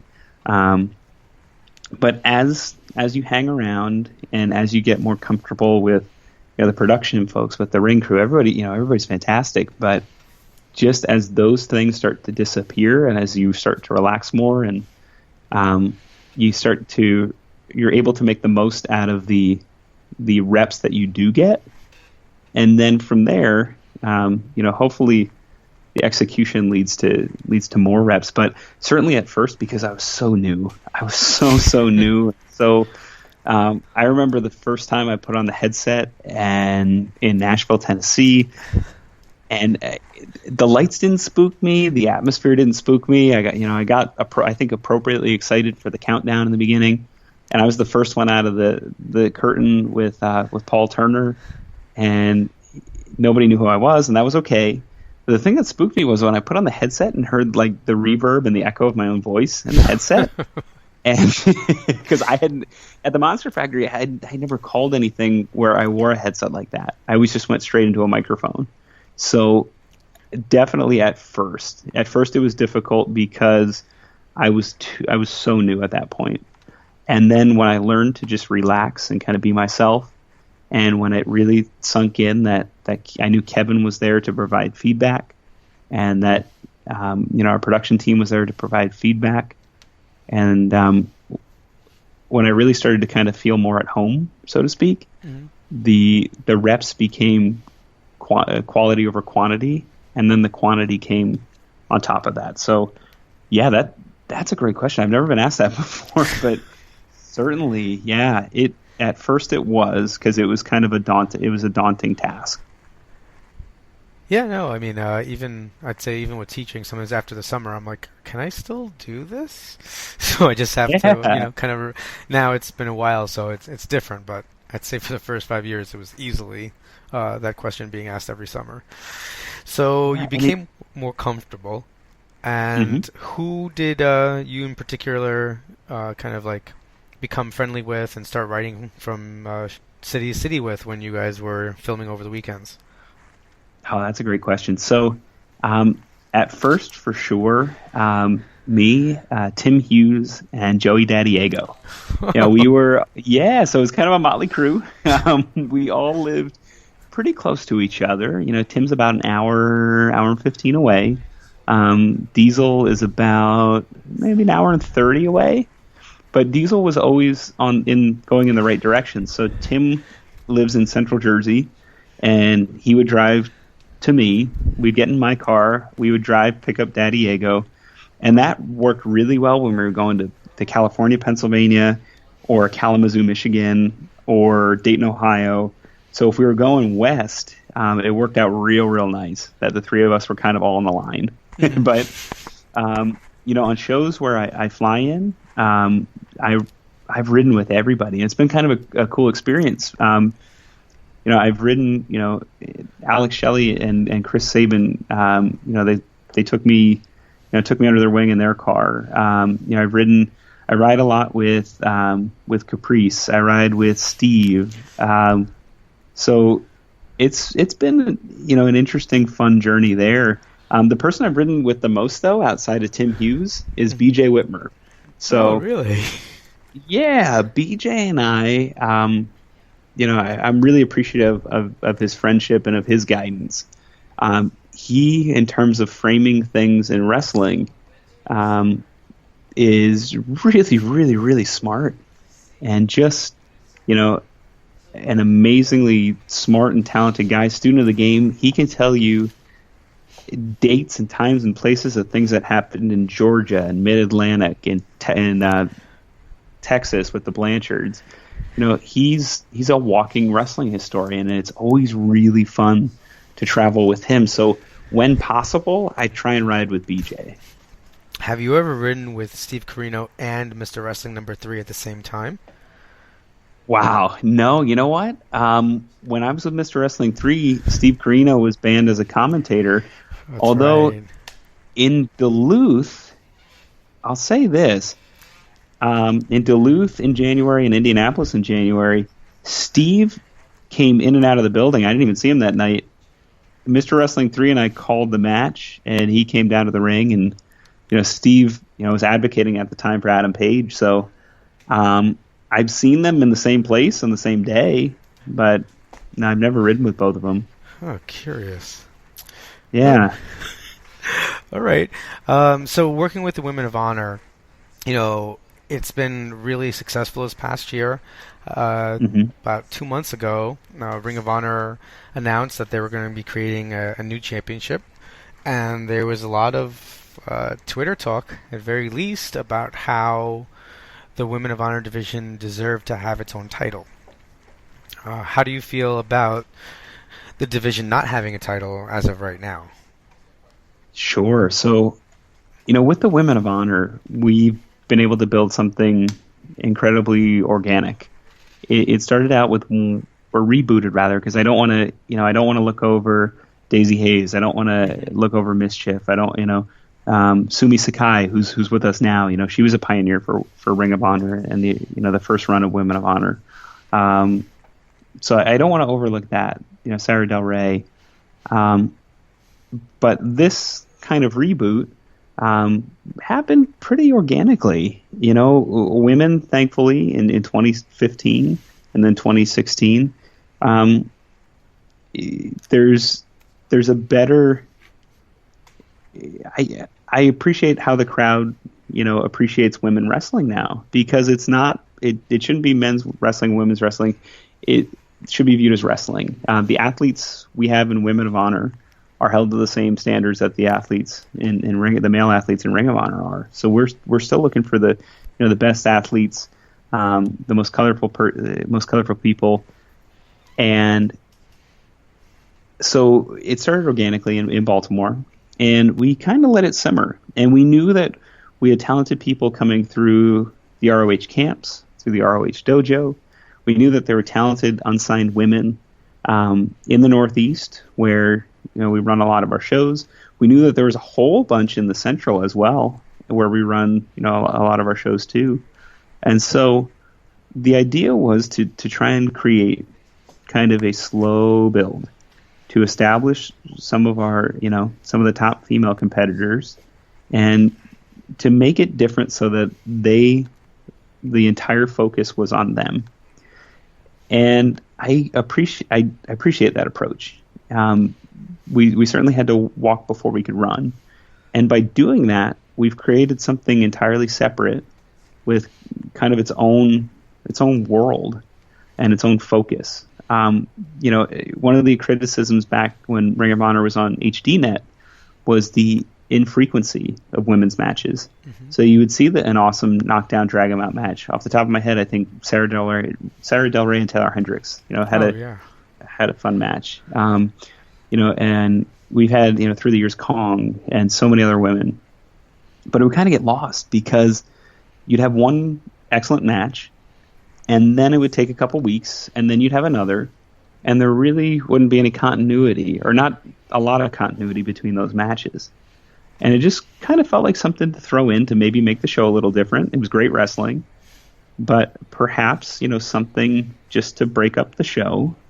And then, it wasn't always top of mind. So by creating something different with Women of Honor, by branding it differently, by having different logos, by giving it a day, for our social media presence, Women of Honor Wednesday, we've been able to kind of create something, different that stands on its own, that we can sell T-shirts for. We can sell, we had our own TV special. We had our own event in Baltimore.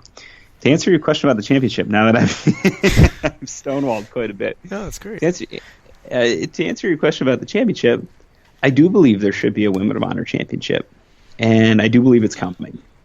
We have so many talented women right now. We have Mandy Leone, Kelly Klein, Taylor Hendricks, Deanna Purrazzo, Kennedy Brink, ODB, Faye Jackson.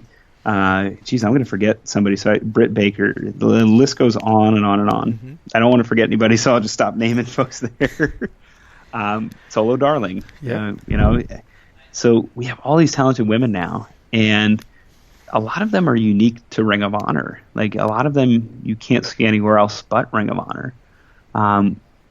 So we have this kind of cool talent pool building, and the only place you can find them is Women of Honor. And so it's, for me, it's starting to feel like the right time for a Women of Honor championship, because these women have proved that they are as athletic as the men, as talented as the men, and they have as much personality, as much flavor as the men. And one really cool thing about the Women of Honor is every woman on the roster is different, and every woman on the roster has their unique personality and the unique things that they do in the ring. I mean, there's no other Taylor Hendricks. There's no other Crazy Mary Dobson. There's no other Sumi Sakai, Mandy Leon. Kelly Klein is like unlike anything I've ever seen before. It's ridiculous. And you can't find her anywhere else, and so we have something that we've made unique, that we've branded our own. And, I hope there's going to be a Women of Honor championship soon. And I do think there will be. Just a matter of time, because anytime there's a championship involved, whether it's men's, women's, whether it's basketball, football, baseball, the stakes get raised and people pay attention. And, I think that would be the best way to, one of the best ways to give the Women of Honor its due credit. So I hope and I think that there will be a Women of Honor championship soon. Oh, I totally agree. Had a chat with Kelly not too long ago, and she also expressed how the division has really been moving along, but that eventually some championship gold would be something nice there. So here's looking forward to seeing that. Absolutely. I'm going to ask you a bit of a toughie here. So Veda competes in the Women of Honor matches, but when she's not competing, she's calling matches with you very often, and you guys seem to have a good rapport, as you brought up before. Do you like watching her wrestle more, or do you like calling matches with her more? She's got a really unique offense, cool blend. She's very well traveled. I know she's wrestled in the United States and Canada, and right now she's actually in Japan. Right? Yeah, for Seedling. Yeah, so I like her in the ring, because if she's next to me calling the matches, even though I'm friendly with her, I think you've noticed she'll throw a burn here every now and again my way. So I think the exact word was picnic table shirt she used to describe mine. So I'll say in the ring, because I think she's talented at both. I think wrestling needs more women on commentary, and I say that as somebody who desperately loves where he is and thinks it's a dream job and wouldn't want anybody to take it from me. But I say that, so that's, I think, how the sentiment is real, because we have these great women athletes. Why shouldn't there be a woman talking about the match? Why shouldn't there be a woman backstage interviewer? One of the people I admire most in wrestling is Renee Young, because she, number one, is probably the best backstage interviewer since Mean Gene. But number two, she gives a different look and a different feel and a different flavor. And she's really, really talented, really good at her job. And it's inspiring for folks. I mean, there's been so much talk these days about, what kids are seeing on TV and emulating. And just to have somebody who, when I was a kid, I was impressionable, and I loved Mean Gene. I love Sean Mooney. And maybe a young girl's watching, and they can see that they can do that too. So... totally agreed with. I mean, I think that the repartee between the two of you guys is pretty hilarious, and she does she does a great job of being a pointed heel, a very like shades of Bobby Heenan there, with just the way that she holds to it. And there was a recent episode where you guys were joined by Matt Taven. and it just seemed like the two of them just had a field day during that match, and the chemistry there was palpable and very real. So. Yeah, he's another guy that's just super talented, and he, obviously the knee injury and everything, kept him on the shelf. But because of that, there was a silver lining. Everybody knew that he was charismatic. Everybody knew that he was charming, that he was witty. But I think we all found out that he's really good at the commentary desk. So. Oh yeah, I mean, I was riotous laughter. I won't lie. I've heard the news that the Kingdom has returned and we'll see them on television soon. But I'm not going to lie. I really was enjoying the commentary, the Tamagotchi stuff with poor Kamatachi. That was just part of it. It was just fantastic. Yeah, he's something. Loves Faye Jackson too. I don't know if you caught the Women of Honor special from Baltimore, but loves. Every kingdom needs a queen. I'm just saying. Well, but then again, she did receive an envelope from Nana, and we've never seen anything come of that. That's also true. Maybe on October 29th in Baltimore. Maybe. We'll see. I have it on good information from sources that the envelopes contain Laker tickets. I mean, FaZe. I don't want to leak my sources, but Donovan Dijak did reveal this. So there goes my journalistic integrity. But there you go. Well, Faye's a big basketball fan. We're both. Fun fact: Faye and I are both Sixers season ticket holders, so we're bound in misery with one another. That's difficult. All right. So. Speaking of working with all the talent, this weekend you were at the dojo for kind of like a seminar weekend that invited independent wrestlers of all levels of experience to come by and show off what they had. So how did that weekend go? Yeah, so this one, I had kind of gotten my start through one of the camps. We talked about Kevin and shadowing and whatnot. Mm-hmm. But my sort of live audition for Delirious, who's the executive producer, Bobby Fish, and some of the other folks that make decisions, was actually at a camp. So, Kevin may have seen something in me, but I still had to sort of audition. So I was a guest of the camp in 2014. I believe it was July 20-something. And it was the first camp after Kevin Owens left. And so for me, I remember the anxiety of being sort of a camper, right? So I remember the nerves and the butterflies and whatnot. The thing for me this time was Kevin Kelly's in Japan, Steve Corino's in Japan. So the promo tryout room was kind of unoccupied, and it was a real honor and a pleasure to be the person taking the Kevin Kelly role in the promo room, critique room, and tryout room. If anybody's ever seen the special, I believe it was on National Geographic. They visited a Ring of Honor camp, I think in 2009, the one that Michael Bennett got signed out of. Yep. And they followed Zema Ion, DJ Z, at the time, which I thought's really neat because now he's a big star too. So,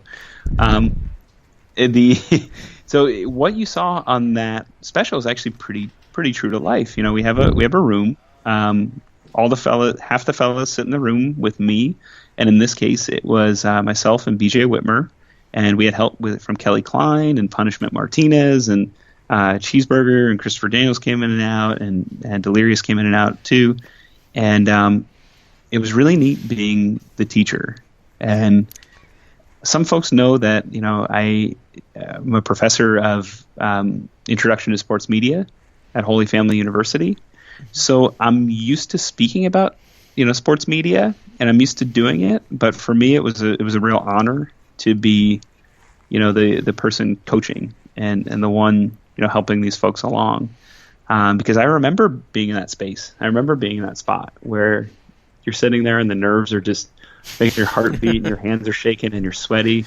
It's a lot like that song by Eminem, Lose Yourself. Yeah. Like, it really is. Like, you feel like you're going to lose your lunch, you're sitting there. So it was really neat to be able to be in that teaching role. And we saw so many great talents. We had a number of guys that stand out that I think within the next 365 days you may see in Ring of Honor. A lot of our stars, almost anybody who wasn't already internationally established came from the Ring of Honor camps. I was there when Leo Rush, it made his impression in the camp. I was there when Donovan Dijak made his impression, when Dalton Castle made his. Just to see the genesis of, a guy coming in, just wowing the decision makers at Ring of Honor to the point where he or she, I've seen, Kelly Klein came through the camps, where they're undeniable. It's just an amazing sequence and progression. And there's also guys who will do a camp, take in the experience. Maybe they do a camp to get better, right? Maybe because it's a tryout and seminar. So, not everybody's going to get signed, obviously, and not everybody's going to get an opportunity. But the idea is that you leave there having worked with Christopher Daniels, having worked with Matt Taven, having worked with Delirious, having worked with BJ Whitmer. And, some of the guys come to the camps and, they take it for what it is, and they go back home, they get better. And then they come back, 6 months later, and they show so much improvement, and it's so rewarding to see. We had a guy named Ryo who, he's a soccer player. He does a soccer player thing, and he was so nervous. I saw him about 6 months ago. He was so nervous, and English isn't his first language, and he had sort of guardrails of what his character and potential would be. And then he came in this time, and he was a completely different person in a good way in terms of his confidence, his presentation, just really cool stuff. And we had some guys this week, more than any, where I learned for sure not to judge a book by their cover. And I'll just say that because we've definitely found some hidden gems that I hope at some point we'll get some opportunities in Ring of Honor. And I don't want the world to know just quite yet because, these, I would say 4 or even 5 guys have tremendous potential. And, I could very easily see them. They came in and they were undeniable. They did things in the ring. They were able to tell us who they were. They were able to, just do a number of different things. So we work on everything from time cues to language to diction to making sure that the promo makes sense, to speed, emotion, hands, feet, positioning for tag teams, trios, things like that. We do all kinds of stuff, and it usually ends up being pretty fun. And there were a couple of guys this time that just really, really were undeniable. And so I'm hoping that things work out and that we're able to see a few of them within the next year or so. Oh, looking forward to that. That would sounds like you have some exciting prospects there. Oh, totally. And it's it's kind of amazing because you're seeing guys like Michael Elgin, guys like Taven, guys that have held Ring of Honor championships have come through the camp. And you're seeing a wave right now. The Trios tournament has a team of Jason Kincaid, the Gift, Shaheem Ali, and Leon St. Giovanni. And those guys all came, from the camp and showed us something that we either hadn't seen before or hadn't seen done like that before. And, really showed an aptitude to being, undeniable and being the best. And, Hanson, Rowe, Shane Taylor, Keith Lee, I can list the names on and on and on. Wow. of guys that have come from these camps. And just the environment too. I can't even describe the environment. It's a really cool learning environment because everybody's supportive. Everybody's trying to be the next Ring of Honor star, but at the same time, everybody realizes that, worst case scenario, they're going to learn something, they're going to have fun, and they're going to have a chance to make an impression on some decision makers within ROH. So by the end of the camp, everyone's a little bit loose. Everybody's a little tense on the first day, which is definitely understandable. But a lot of those nerves go away by the second day, and you see the magic start to happen. So just, any wrestlers that may be listening to this, or, anybody who's, been a wrestler for, at least a year, I would definitely considering coming to one of these. You'll definitely learn something, and you'll certainly have the opportunity to be in front of Ring of Honor decision makers and guys that have been in the main events of pay-per-views and been in the main events across the globe. Yeah, it sounds like a fantastic experience, and it's great that you're able to dedicate your time that way. How do you manage to balance your schedule with Ring of Honor with other commitments you may have outside of just doing commentary and working at the dojo like this? Sure. That's a great question. I mean, so I do a couple of other things, and one of the things I do, I mentioned, I teach at Holy Family, which is incredibly rewarding. I get to share something I really love, sports media, with college students, and it's been a really cool experience because I've had folks sit in. We did a chapter and a lesson on international marketing, and I had Jeff Jones sit in, who is somebody that's really helped us with New Japan, so he was able to, more than anything that I could have done, it take 15 minutes and just give a really cool overview of what it's like, kind of promoting internationally and with international talent and scheduling international events and things like that. And it was just an amazing look, and I'm always be really thankful for him for doing that. But I also, as you can probably imagine, commentating twice a month isn't enough to, pay the bills. So I do have another job, and it's pretty flexible. I do a lot of traveling for it. And so, when I'm on planes or things like that, I'm able to think a lot about wrestling, and wrestling, pro wrestling is a big passion of mine. And it's, something that I'm able to kind of do.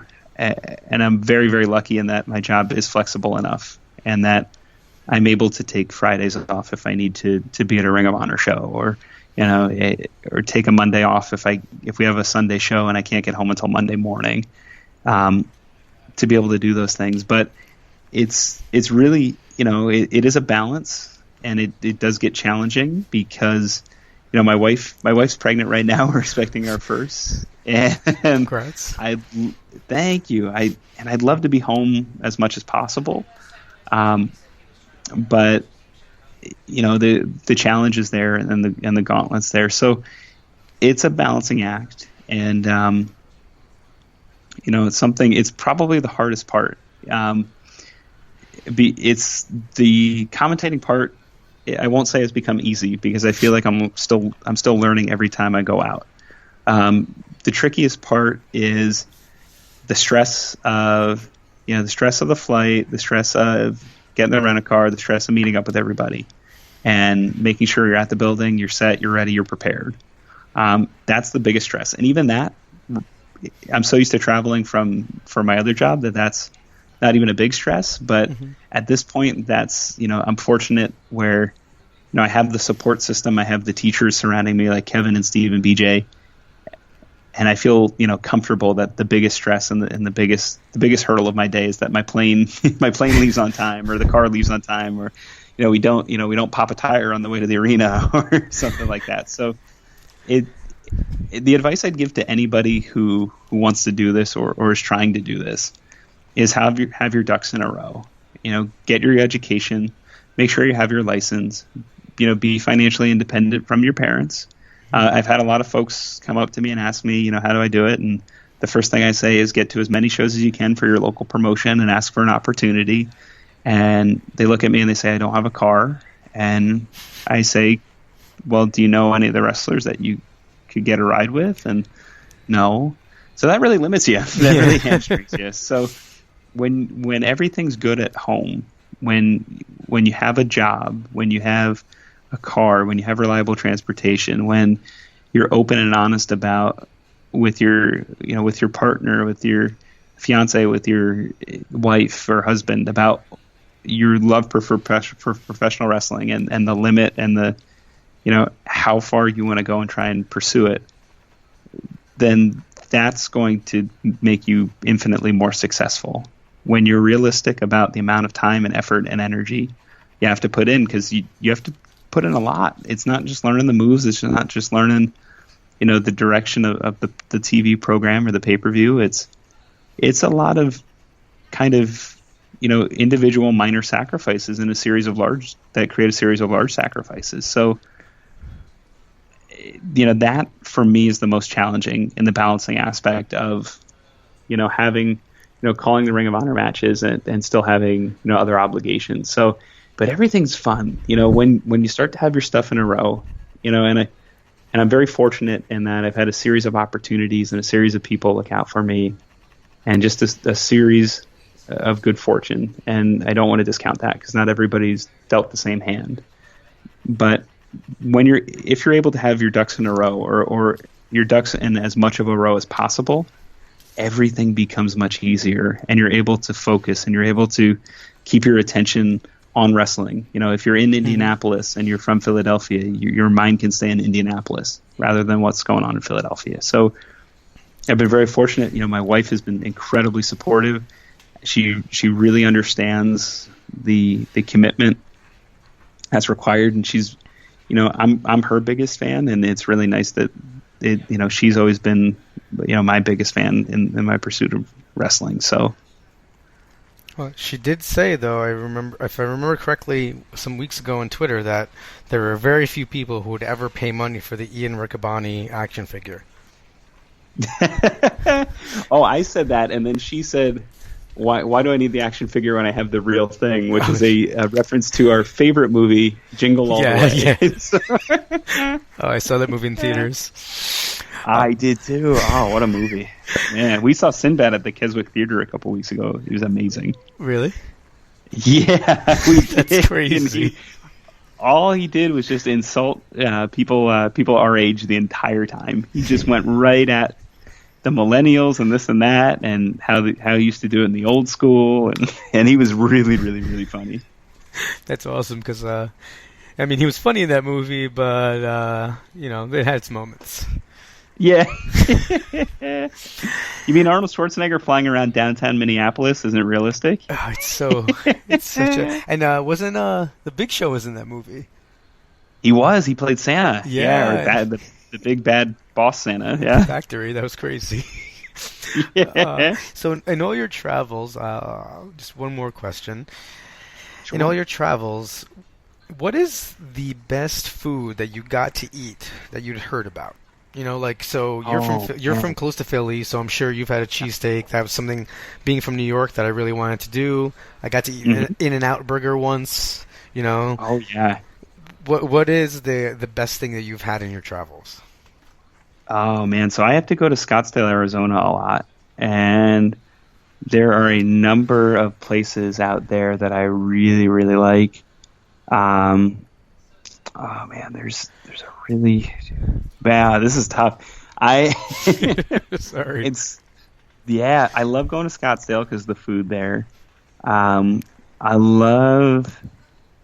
In Omaha, Nebraska, I had easily the best steak of my life, which sounds kind of cliche because Omaha steaks and all that. But yeah, so... but it's, why not name it if you're... True, it makes sense. It wasn't an Omaha steak though. It was just a nice steak joint, and it was crazy because I've been to Maine, and lobster in Maine is like half the price it is in Philadelphia. Wow. So it's like $8, and amazing. It's like accessible, and so the same Omaha is relatively the same. Where a really good steak in Philly is probably like $40. Yeah. In Omaha, you get a really, really good steak for like $15. That's what? Yeah, so it's kind of crazy. So it's I would definitely say, so I'm a big fast food person. I really like Whataburger, and so whenever we're in Texas, or whenever I'm in Texas or the Florida Panhandle, I love Whataburger. And then if we're in the Midwest, I love a place called Caribou Coffee, which there used to be a number of them in DC. But the only ones that seem to be left are in South Dakota, Minneapolis, Minnesota. When we go out to Hopkins, there's one out that way. There's one in the Detroit airport, which I've almost missed a flight because I decided to run back and grab a second Caribou. It's amazing. Yeah. So there's some good popcorn in Chicago, of all places. Really? There's designer popcorn. It's they put chocolate on it or cinnamon or stuff like that that they have right in the airport. I like that. They have it right in O'Hare. I'm trying to think, though. Let's see. Yeah, I would limit it, fast food. If it's not fast food, it's Diego Pops in Scottsdale, Arizona. That's really, really good.